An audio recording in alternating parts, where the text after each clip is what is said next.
अल्पवयीन 7 वर्षीय मुलीवर बलात्कार घटने जुन्नर तालुका हादरला। जुन्नर तालुक्यातील उतूर पोलीस स्टेशन हद्दीत बलात्काराच्या घटनेने परिसरात एकच खळबळ उडाली।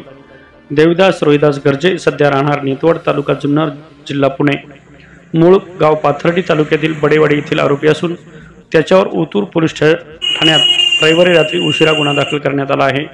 आरोपीला उतूर पोलिसांनी अटक केली। रविवारी संध्याकाळी गुन्हा दाखल झाल्यानंतर पीडित मुलीच्या नातेवाईकांनी उतूर पोलीस स्टेशनमध्ये एकच गोंधळ केला।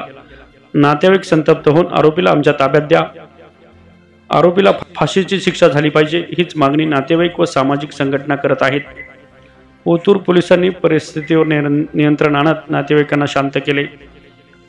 याबाबत अधिक माहिती अशी की 7 वर्षीय अल्पवयीन मुलीवर देविदास गर्जे यांनी रविवारी सायंकाळी बलात्कार केल्याची घटना उघडकीस आली। उतूर पोलिसांनी त्वरित तक्रार दाखल करून आरोपीला अटक केली आहे। तसेच पीडित अल्पवयीन मुलीला पुणे येथील शासकीय रुग्णालयात दाखल केले असून मुलीच्या तब्येतीची माहिती कळू शकली नाही। घटनेचा पुढील तपास उतूर पोलीस स्टेशनचे प्रभारी अधिकारी सहाय्यक पोलीस निरीक्षक लहू थाटे हे करत आहेत।